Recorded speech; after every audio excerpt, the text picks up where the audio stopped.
you are in Thailand, stuff is cheap, food is good, people are nice, it's really safe, and it's really interesting. Um, it's a real interesting dichotomy compared to the U.S., which is sort of like, we have this kind of very black and white sensibility in a lot of things, and because Thailand is largely has a Buddhist fundamental, there's a lot of gray area that we don't have. And so it's just an interesting cultural experience, and I highly recommend it. And we should totally get married in Thailand. Where? Oh, yeah. I've spent a fair amount of time in Phuket and Khao Lak, and of course, Bangkok and Kuriburi and along the Andaman coast. And there's just the total places, and Ubin Ratchathani, and this area where it is a bridge on the River Kwai, Kanchanaburi. I didn't pronounce it right, so I apologize. But anyway, it's got so much to see and do there. It's just a really interesting place. And honestly, I haven't been to Chiang Mai, so maybe getting married in Chiang Mai would be great. But no matter how we slice it, I think it'll be easy, and I think it'll be fun. And lots of Thai massage and Thai food. Totally. And you can get like a Thai massage for like $6. I mean, maybe something has changed in the last few years, because it's been probably about 5 years since the last time I've been back. But it's just an extraordinary country, and there's so many just really interesting things to do. I mean, just really, you need to get on a tuk-tuk, which is sort of like a three-wheeled kind of cab, open door cab. It's like a tricycle you can fit as many human beings as possible in it. And take it in Bangkok, because they don't have traffic rules there. It's like, it'll be like Mr. Toad's Wild Ride for those of you who have been to Disneyland before. Well, I think that's Asia. Like when I'm in Bali, I don't drive. No, you can't. You have to be really raring to go. I know most people who have been to Bali and have stayed as long as I have are like masters on the motor scooter, but I've already had my catastrophic accident and head injury for this lifetime. So don't do it. So anyway, driving in a big city in Asia is remarkable, particularly in Southeast Asia. I just remember I was in the Philippines, and I was in Davao City, and I had just interviewed who is the current president, who has a dubious reputation, and he was even Duarte? That's right. Hi. He was even more dubious in person. I'm not going to go into too many details, but I remember... Because we want to be allowed in the country. Yeah, no, totally. And there was a point where people were crossing the street, and I couldn't do it. Like, I literally, if you move in, and I thought I was just going to be hit by a truck. And then there was this really old woman who showed up. I mean, she was really old. And I just figured, well, she's crossing. Like, it's clear to me that she's going to cross the street. And whatever she does, I'm going to do. So either we would be mowed down together, or we were going to get crossed safely. And that's exactly what you do. And there is sort of like a trick to it. And you need to just it's Frogger for those of us of a certain vintage who remember that game. I didn't play that. I don't know. Well, it's basically frog jumping from lily pad to lily pad for safety before you jump into the water. So it's kind of like that. You just have to kind of figure out where your little safe zones are. And so that's part of the fun of kind of exploring a place. Matter of fact, Davao City at the time, I remember, had something like 1.6 million people and had 13 stoplights in the whole area. So, I mean, it's just a free-for-all. That's all. If you come to a thing and it's major intersection, you need to cross, you're going to do it. You'll just do it. And that's on foot and in car and in tuk-tuk, where it's like everybody's like funneling into these same little paths. It's remarkable. So anyway, traffic, Thailand, Bangkok, visit. Yeah, this year, towards the end. So today is our Q&A night. I put our phone number next to our names at the bottom, but I will also hold it up, 888-627-6008, especially if you're listening in. 627-6008 if you want to call in at any time with any relationship issue. And if you don't, it's okay too, because I took in a bunch of questions before the show so that we would have something to talk about. But if you call us and we hear your voice, we can obviously hear more nuance, ask for clarification, and go deeper. But today's show is about midlife love, crazy, sexy midlife love, because You should have fun. Well, yeah. You should have fun. It should be easier as we get older. And I think it is. I think it is. So I think we're here to prove that. I mean, the reason I'm so happy, despite this weird experiment of being like in our house together round the clock for weeks without break for almost a year now, is I really, really enjoy Devin's company, and nothing can beat just really loving to be with the person you're with. You know, Devin is my favorite person. So a lot of fun. And my wife, Morgana, is my favorite person.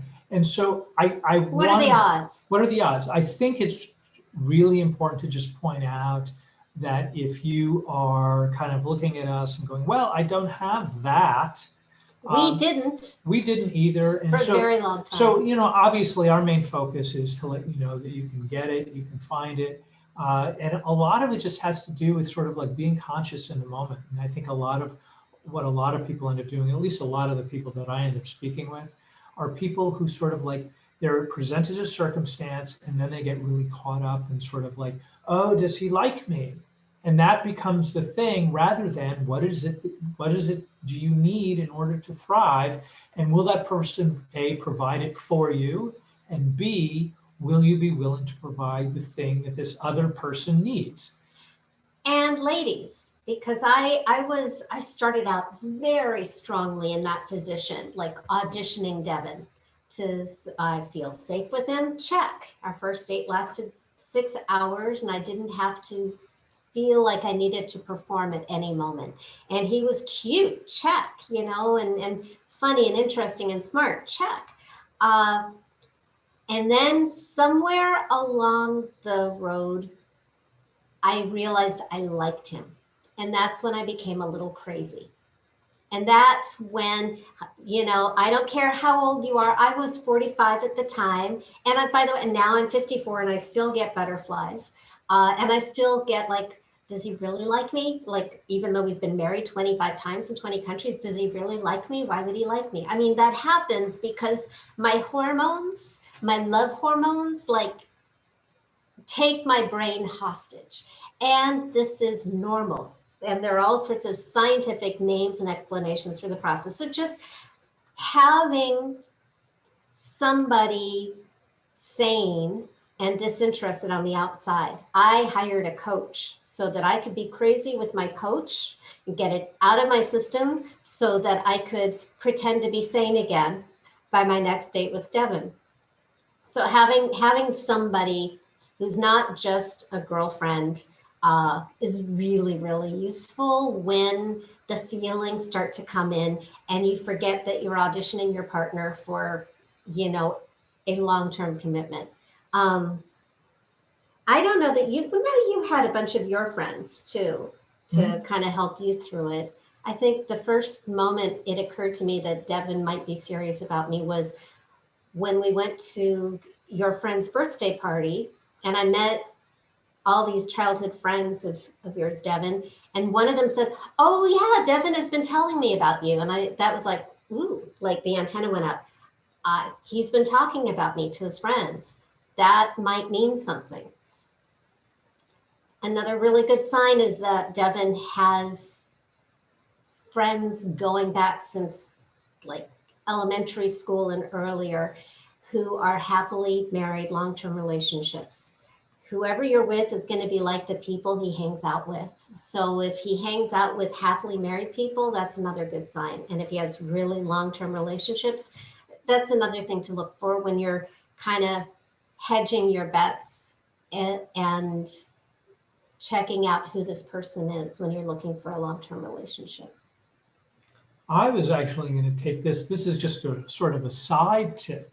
And I've heard this a number of times, and I think, of course, this was only my own self-promotion, but I think a great way to find out, and this is really more for the ladies, I think there's a maternal instinct that kicks in no matter what. This is me probably being sexist, having just said that. But I think for ladies, sometimes it's kind of challenging to go, oh, well, I don't know if I want to date a guy who already has kids. If he has kids, you can learn a lot about where he's at emotionally and spiritually and whether or not he's capable of being in a relationship. If you just say it, it's like a great way to sneak around the side to just say, tell me about your kid.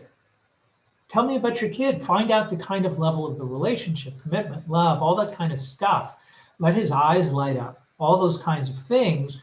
I mean, if he says, I haven't seen my kid for 6 years, that doesn't mean he's an evil person, devoid of love. I'm just saying that if you're looking for somebody who's capable of commitment, you're going to get a sneak peek through that window when you find out what kind of relationship they're having with their own kids. I didn't think I wanted somebody who had a kid because I had never had kids, and I wanted some like us time before we would go into that. And Devin being a father, I think actually made him a better person. And because I was a dud. And by the way, I don't even say that in jest. But please. Yeah, know how you showed up for your daughter. Let me know how you show up for those you love and feel protective towards.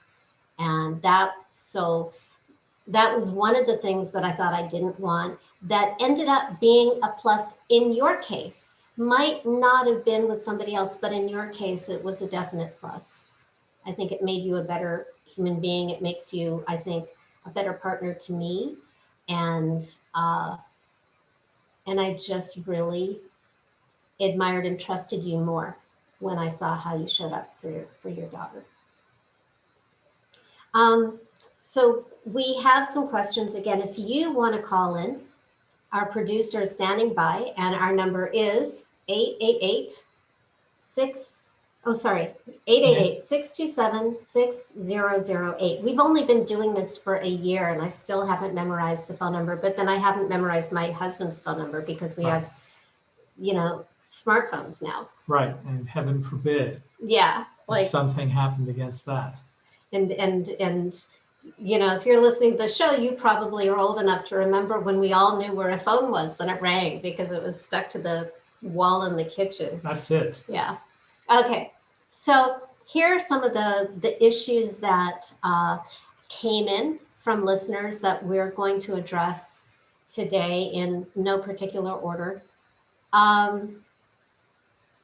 Some of them were the idea that all the good ones are taken by our age. Well, do we just want to start answering the questions and we'll go through as many as possible? Yeah, we could do that. And there was another one that may not be on the list that was like in the back of my mind. I'll remember it while you're talking at some point because I felt like there was something that I wanted to. Oh, I do remember now. Would you want to do that one before it disappears in the ether? Yes. Yeah, because at my age, things disappear into the ether more than they used to. Okay. So I was hearing from a woman who was agonizing over dating men who needed to be fixed and had a bunch of issues and feeling like hearing from so many sources that she shouldn't be too picky. And so I guess the question behind that would be, am I being too picky? Do I have to settle? And this is a pet peeve of mine because I remember when that blamey misogynistic book came out, I don't know how long ago, telling women if you're in your 40s and you're single, it's your fault because you were too picky and now you'll be alone for the rest of your life, which makes me want to vomit. And as somebody who got married for the first time at 47, and I have a bunch of friends and clients who got married for the first time in their 50s and their 60s, happily, it's not a race. It's waiting for the right one is worth the wait. And when you settle, the best you can hope for is less than what you want. And that's not fair to your partner, who should be wanted for who he is or she is. So I would just, nobody is looking for perfection. And that's the great thing about our age, is we've been through enough relationships to kind of grow up and learn what matters more. And if somebody hasn't, it's really easy to recognize that and move on, because we have less time to waste. But there is, I think, nobody's perfect, but there are people who are right fits for us. And that's what you're looking for. And if somebody is not, be honest, especially we women, and I assume men do this too. But I know I was a master at rationalization and making people fit who didn't fit, and just focusing on I love love. I'm really good at focusing on the great qualities, no matter the horror show that's going on. And I used to delude myself for years, only for the relationship to fall apart super painfully for exactly what I could have predicted on the first date. And I actually made a decision to stop pretending not to know for 2 years what I knew right away. And I went on a ridiculous number of single dates. And sometimes I would see, oh, well, this person is not a keeper, but I think we can it might be fun to date for a little while. And those relationships might last 3 months. It was, I like to say, because it was true, I could see an expiration date above every single guy I dated until I met Devin. And that's how I knew he was different, because I still don't see any expiration date above his head. But I couldn't have been available to meet him if I was trying to make an expiration date last. So saying no to somebody who doesn't fit your values and who you can't be happy with, and he's not going to be happy with, is a service to you both, so that you can be free and available for a person that you can be happy with. Because nobody wants to be with somebody who they make miserable. Like, you're not doing a guy a favor by being with him and being miserable. Am I correct? Yeah, I was going to throw an additional piece in there that, I've spoken to a lot of women who sometimes, not always, because you don't get a guidebook.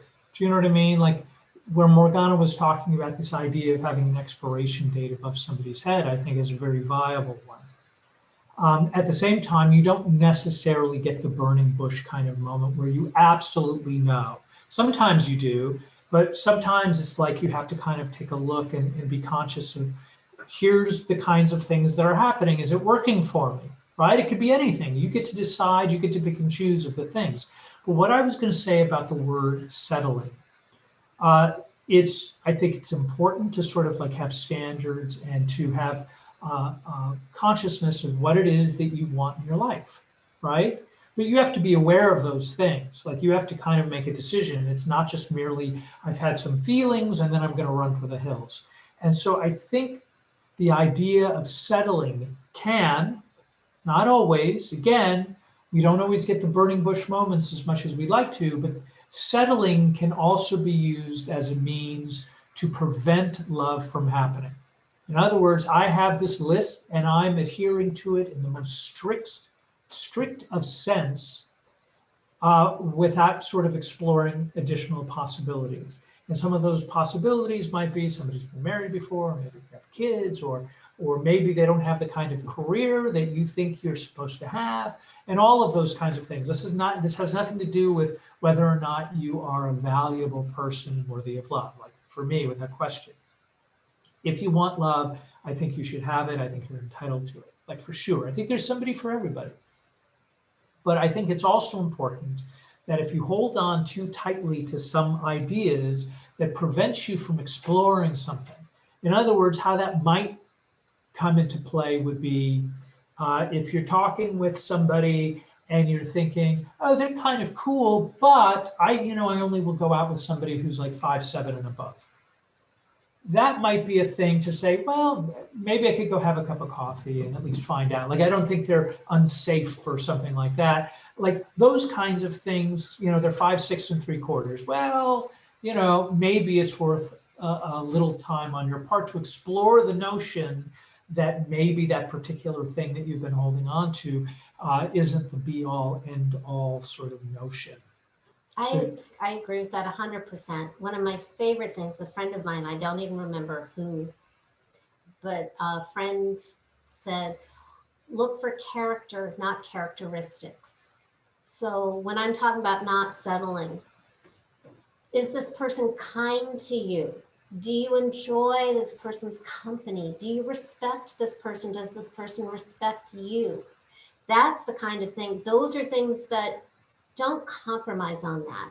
Do you enjoy each other? Do you find each other attractive? Do you see yourselves growing in the same direction with common values? And even then, Devin and I have disagreements and have some different values. And ouch, that's like really hard for me, but not a deal breaker, because I think the deepest values we have in common. So yeah, are there some superficial differences that I can have very strong feelings about? Yes. But at the end of the day, I know he's a really, really good human being.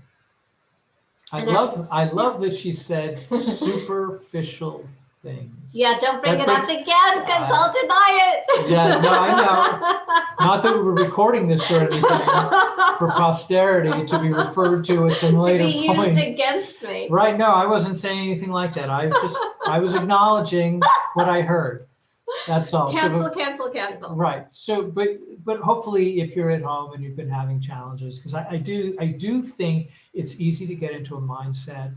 As a matter of fact, because I see some of the questions that are sort of like posted here, which what I'm about to say may lead into the next thing, is that it's easy to get into a mindset that I'm supposed to be alone, I won't find anybody. Usually what it is I'm not going to find somebody sort of like in my time frame, because I want everything now. I ordered some books through, like a delivery service. They were supposed to be here a week ago. They're not here. I'm outraged, right? Shake my fist at the heavens. Yes. Right. Oh, the humanity, all of that kind of stuff. So it doesn't happen in my time frame. You showed up like 41 years late. Well, I was looking at 4 years old and you showed up at 45. Right. Well, maybe we both needed to do some growing up before we could be worthy of each other's stuff. And so anyway, getting back to what I was talking about is that at some point, I think the more conscious you get to be, and this is, again, I have friends that have been with the same people for many, many, many years. And, I don't know sort of like the depths of their personal relationship, but I know them as a couple really well and I love them.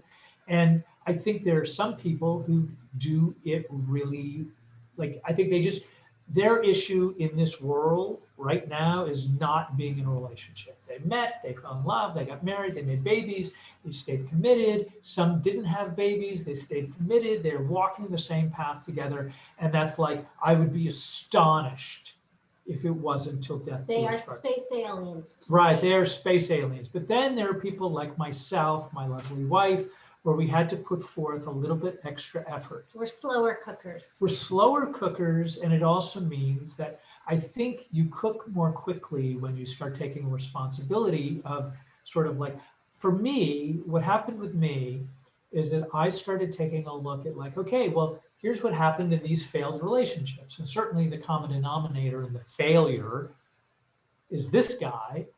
And so what it meant was, for me, at some point, I started actually going through the relationships in my brain. Like, okay, well, what did happen? What did take place? Why didn't things work? And that's not to suggest the relationships were intended to last for the rest of my life, or that I could have done something right or different or whatever. But what I did was I started learning things about myself, and I was the only person that was capable of changing them or acknowledging them. And so it was one of those things that I might have been accused of it for 5 years, But if I wasn't aware of it, or I wasn't willing to kind of go, that might be something worth exploring, I probably wasn't going to get it because somebody was just telling me to get it. I wasn't discerning enough because I was so hungry for love. Right. And I think a lot of people And are. like the biggest thing for me was learning to say no and be okay and be on my own for a while. It let me build my own business and my own voice. But what I really needed to learn for myself was to say no and kind of fix my picker. And based on all the stories my husband's mother has told me about the women prior, I think My mother's not a fair judge. She likes me, so I think she's the best judge ever. Yeah, no, that's true. I do like her. This is one of those moments where we're going to argue in front of you. How dare you? No, I'm just kidding. So, all right. So my mother had some opinions about women that I've dated in the past. How surprising. I, for one, am astonished to hear that brand new news. That is a really interesting piece of information. So, okay. So I guess when we were talking a minute ago about this idea of mindset, were you done with that idea? Yeah, go ahead. Okay. All right. So when I was talking about this idea of mindset, where we start, perfect, and again, it could be that maybe you've set these standards and they're really rigorous and they're really hard, and maybe you're not giving somebody a chance, but that's a decision that you're making.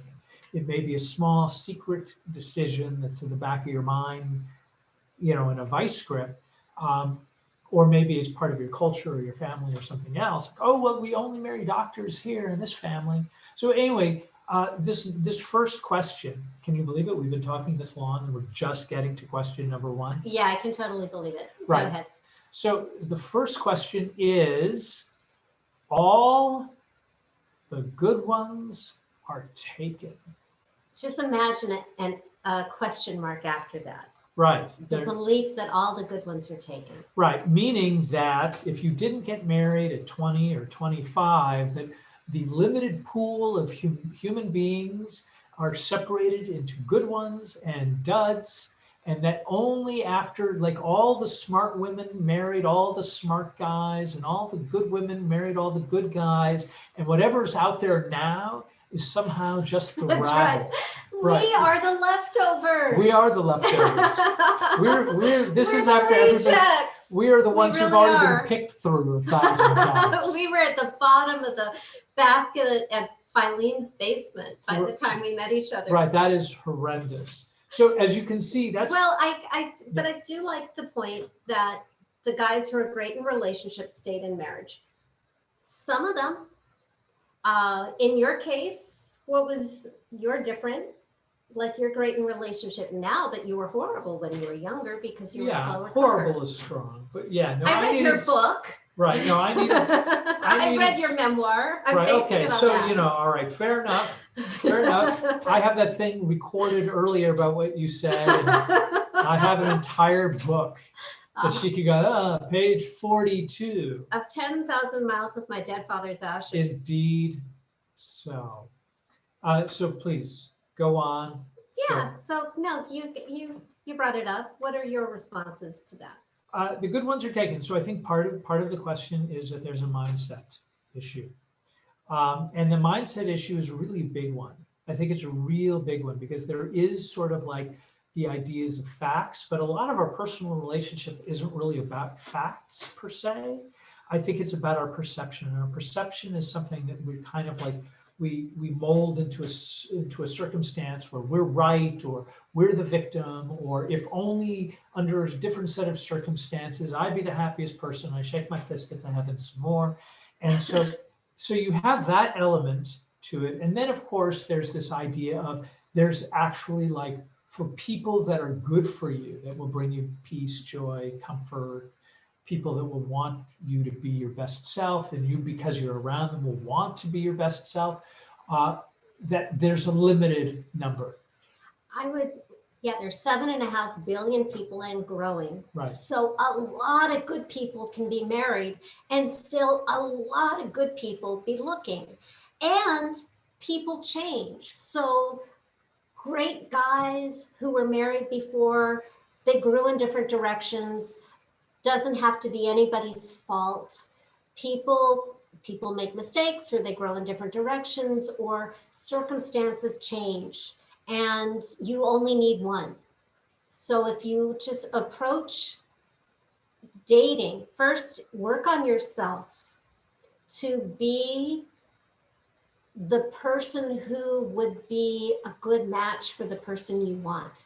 That doesn't mean be somebody different or change yourself, because if that doesn't make you a good match.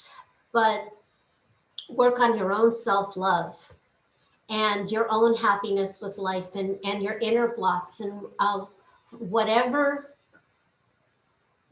is going on inside of you that protects yourself from love, because love can be really scary. Oh my goodness. Like, even in the best relationship, the more you open up and get vulnerable and invest in the relationship and really, really, truly love, the word again, vulnerability, like, it is scary, because the deeper you go, the more you can be hurt, because that is just the nature of love. So do the work on yourself so that you have that strong sense of worthiness, not entitlement. It can feel very similar, but worthiness, so that you feel like loved by yourself, loved by life. It's just a great energy to attract, and then be able to say no to the people who are not the right people. Attractive people attract everything. So when you're attractive, you are going to attract a lot of people. The majority, all but one, are going to be people who are no's. So don't judge yourself when you attract something you don't want. Your job is simply to say no to that, so that you are open. And again, I'm not saying because he's a half inch too short, like that kind of stuff, that's just so dehumanizing. If you don't feel safe with the person, or you don't respect the person, like, character over characteristics. Carol Allen, the astrologer, who's been on the show a couple of times, she says a story about banquet girl versus breadcrumb girl. And I will totally admit that I have been breadcrumb girl at times in my life. And the way she describes breadcrumb girl is like, oh, he drinks and he cheats on me, because I've dated that guy, and he's abusive, but he's the best I'll ever get. So I have to, like, grasp the crumbs of his affection. And I've been that person more than once in my life. So that is breadcrumb girl, no shame. I've been there. I think we all have our moments. It's part of growing up, except for the space alien friends that Devin has, who, like, met their person right out the gate and they've been happily married since. And we love them. We love them. No problem with that either. But banquet girl is, oh, this is not the right person, and another one will be here in 6 minutes, because life is a banquet. And it isn't that she's thinner or smarter or prettier or younger or wealthier at all. It's just her attitude in life. And that is attractive. And if he's a no, next, another one will be along in 6 minutes. That's banquet girl. I will say the best advice I had ever received in terms of, like, dating and relationships, and I didn't know it at the time, was from my father when I was like 12. My father was not skilled at relationships. I think he was well-intentioned. He was actually one of the more interesting guys ever. But I remember having this crush on a girl, like, in the 6th grade or 7th grade, and he was like, I had just gotten, like, jilted. And it wasn't even like, I never even got to the place where jilting really takes place. I just, like, knew, like, long ahead of time that jilting was, like, that was all that was going to be part of this deal. And so he had said to me when I was particularly just like, oh, I'm just a little brokenhearted guy. And he said very matter-of-factly, and I think it's I think it holds true. He said, 1 down, 10 billion to go. And your father lived his life that way. And he lived his life that way. So by the way, in much the same way we talked earlier about, what was the word that we were using? The word standards, not the standards. What was the standards words that we were talking about? Character, not characteristics, values, settling. Settling. Okay. Settling was the magic word. And so we could use that as a justification to keep love away. In much the same way, this sort of like, hey, there's 1 billion to go. It's sort of the grass is greener on the other side of the street. What you don't want to do is fall into that trap either, where somebody is never going to be good enough. And if they've hurt you, you don't need to work through the relationship, or you don't need to try. You just keep moving and moving and moving and moving. Both sides are traps. But hopefully, by midlife, we've been through enough so that when we meet a gem who has issues and human flaws and failings and quirks like every other human being does, but it's your human, you get it. And that's I think part of what has made relationship and love and living with Devin so easy for me, is because I appreciate like how special he is for me and how lucky I am, like, because that's the value of time on the planet, is we have less. So hopefully by now we've learned a little bit and we are not hung up on the ridiculous anymore, or maybe a little less. Let's, what we were just talking about goes really easily into the next concern that was sent to me, is the guy from my past who I never got over is showing up. That's not a question.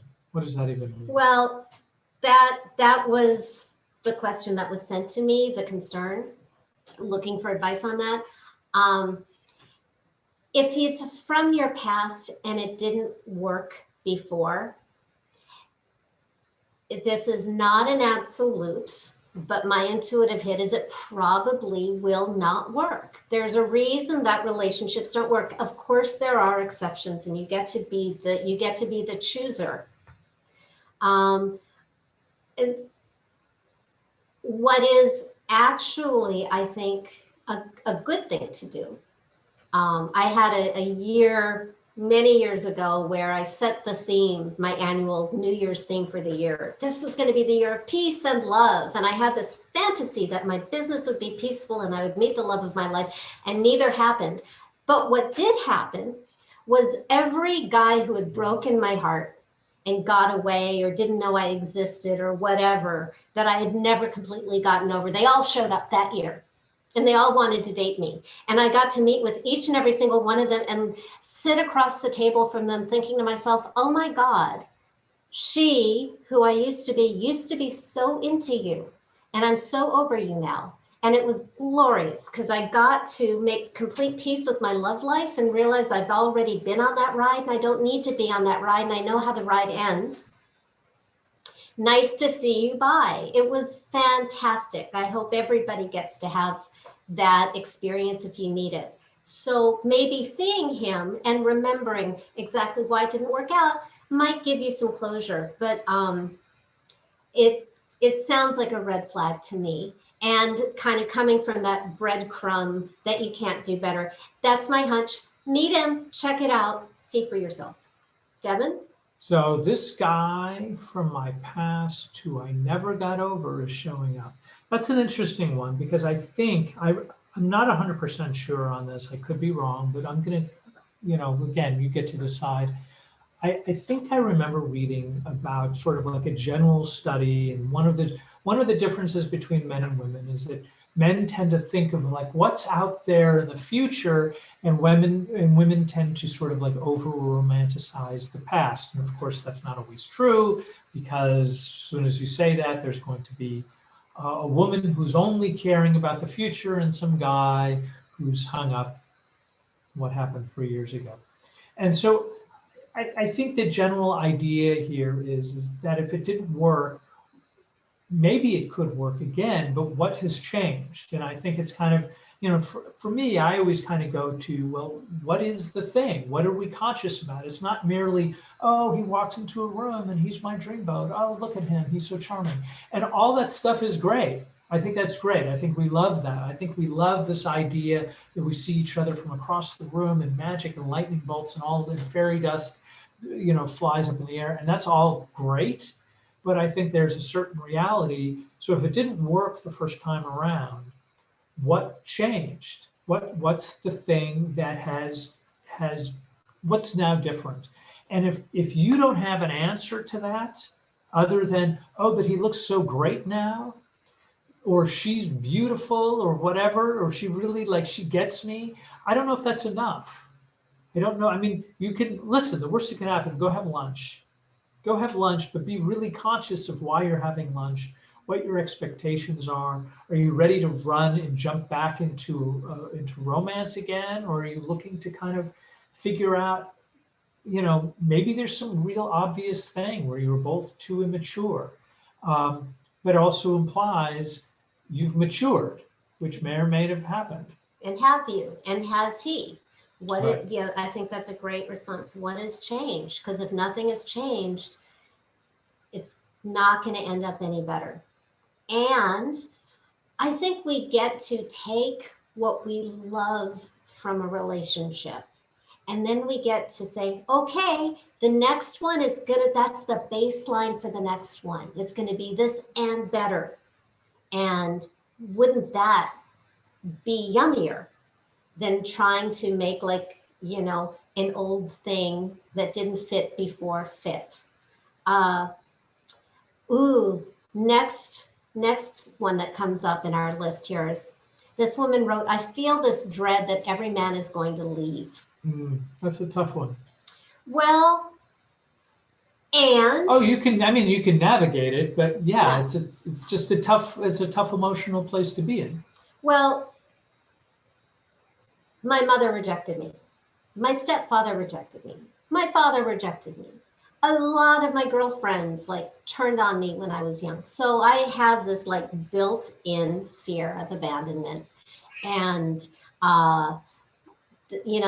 everybody loves to talk about the book, The Untethered Soul, and attachment styles, and read it if you like it.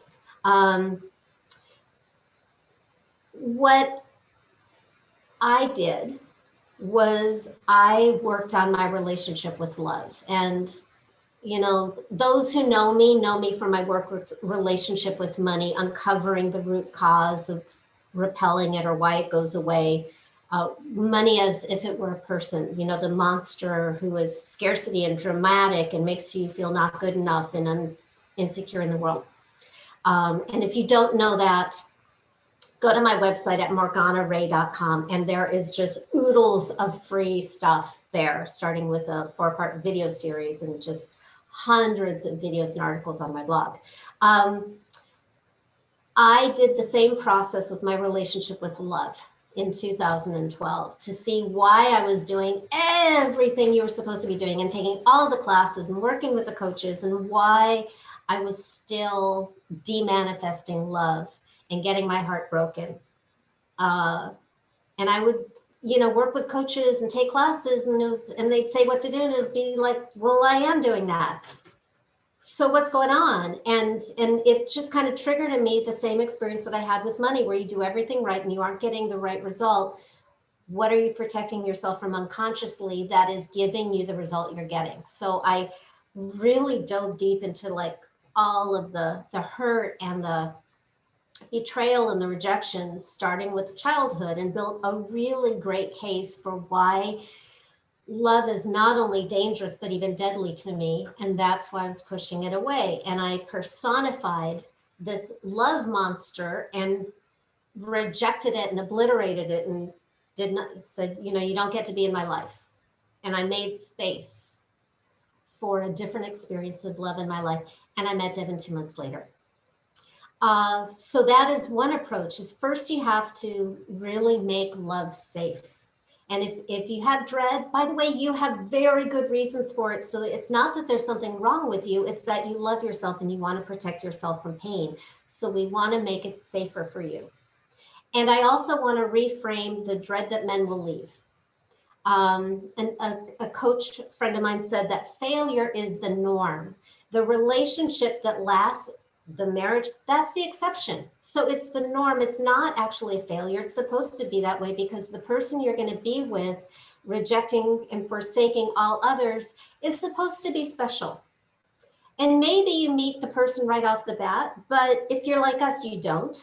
And so I like the perspective that rejection, in air quotes, is God's protection, making you available for the right person. Ooh, thank you. Thank you for getting out of the way. Even the one who broke my heart, who I thought really, really dug me when he said that he didn't love me and didn't think he ever could, I said, thank you for letting me know. That's really useful information. I don't think we'll ever see each other again. And that was the person before Devin. So one last thing is cast yourself as the shopper and the buyer instead of the seller. And don't sell yourself so cheaply. You are shopping. See if the person shows up, if the person loves you, if the person is kind to you, if the person wants to be with you. That is part of your job as the shopper in the relationship equation. If he doesn't show up, if he leaves you dangling, feeling insecure, if he isn't nice to you, if he disappears, then he is not a good job candidate for your life partner. Next. So it isn't dread that he's going to leave. It's looking forward to making space for the right one. That would be my response. Did you want to squeeze in 2 words in the final minutes of our show? I was hoping to squeeze in 2 words. Go ahead. So I look at it in a slightly different thing, and I'm even going to give you a little exercise at home if you're having this particular thing. So again, if you're just joining us, I feel this dread in every man is going to leave me. So in terms of the dread, that's like a real thing. Those are real feelings. It's a real experience. And that's because you've been hurt and you've had your heart broken and it's terrible. And I'm sorry. I'm sorry that those kinds of things happen. I also would love you to know that relationships, failed relationships, relationships that didn't work out in the manner in which you hoped they would, were really opportunities to learn. And so the dread part is sort of the internalized disappointment that keeps showing up. And really what ends up happening is all of a sudden love may show up and we're kind of like this because I'm terrified that this thing is not going to work out the way that I want. So if you were to say, and here's the exercise, make a list of all the relationships that you had. And my guess is that, probably at the end of each of those relationships, it was a drag, right? My feelings were hurt. I felt useless. I felt unloved or unlovable. Maybe there was like a terrible thing that happened within the relationship that's hard to get over. All of those things are valid. And I'm not suggesting for a second you should not be aware of them or shoo them to the side. What I am saying is that there were parts of the relationship that were useful. And we want to go find out, like do a little fact-finding mission, right? You write down the person's name and you write down the things that you learned from the relationship. And it might be, I broke up with Susie because I needed to stand up for myself, right? And I did it by standing up to Susie and walking out the door, right? These boots are made for walking. Great song by Nancy Sinatra. So what you do is you really put together a list of all the things that you learned, because really what you're looking to do is you want to kind of see your own progress. Right? You started out as, probably a teenager, and then at some point, you're like in your 20s or your 30s or your 40s, as we were, and it starts feeling more frightening or uncomfortable because there's this baggage, right? So part of the way that we transform the baggage is start finding the relevant things that have changed us for the better. So when we go out, we're not just armed merely with our insecurities, we're armed with the knowledge of how we've grown and what we are now ready to move forward with, right? So we start transforming the baggage into something, what I would argue is far, far more powerful and useful. So I guess the back rub means that it was okay. You're just so smart. Oh, good. Wise. Right. So again, we understand that part of the leaving thing, and the fear, because that's really what this is all about. It's about fear, and it's a mindset that we've grabbed onto because we don't want to be hurt anymore. Nobody does, right? I want to walk into a party. I want everybody to hug and kiss me. And if like 50 people at the party come up to me and there's one person in the corner and I think they give me the stink eye, I think about this one person. And I don't want to deal with the one person, even though I'm surrounded by 50 other people who think I'm the cat's meow. So part of it is like we start moving away from this fear element and realize, yes, one down, 10 billion to go. We start doing that. It sounded more fun when you were 15, I'm sure. No, I was devastated. I was so hurt at the time. It was just like, what a pile of garbage this is. And Dad had he literally like said it in his underwear, just walking down the hall, passing me.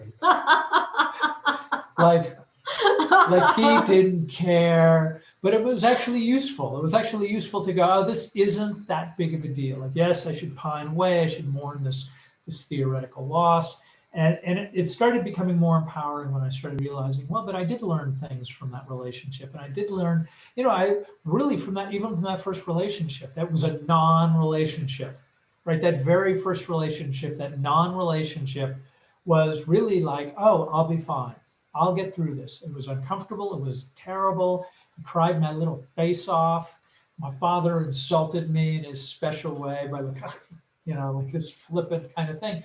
But, and he also told me like, yeah, you'll get through this. It's going to be okay. And so you can, even if you're feeling as though could be dread that a man's going to leave, that you now can be empowered by your own knowledge of what you've walked through to be a rock star that you are today. We have 3 more questions and we have 1 minute Yeah, left. no, we'll save the questions. We'll pick it up. We have a minute left. Yes. Because I don't answer 3 questions in 1 minute. I answer 3 questions in an hour. Yes. That's my MO. So we will have a guest next week. Really? Who? Perry Grossman. Perry Grossman. Oh my God, you're going to love her. I think I've met her before. Yeah, really talk about abundance and love in the face of anything. She's hit the jackpot in money and love. And Jackpots are good. She's just a wonderful, fascinating human being. So I can't wait for you to meet her next week on Crazy Sexy Midlife Love Radio. Same time, 5 p.m. Pacific time at BBS Radio. And join our Crazy Sexy Midlife Love family at, you guessed it, crazysexymidlifelove.com. And catch up on our archives. Last week we had, I think, my favorite interview to date with Samantha Housden, the midlife mom with the blue hair, amazing sense of humor, so much wisdom. Ariel Ford, Soulmate Secrets, the week before, lots of great stuff.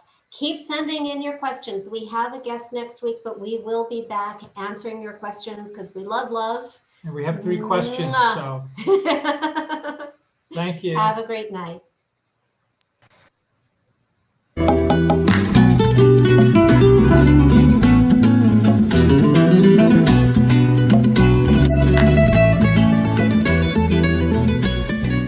Thank you for listening to Crazy Sexy Midlife Love. Please sign up to join our free love family at crazysexymidlifelove.com to get alerts to live shows, call in and ask questions, or just listen in. And ladies, don't forget to download Devin's free ebook, Women Are Smarter Than Men and Other Secrets Marriage-Minded Women Need to Know. Also available at crazysexymidlifelove.com.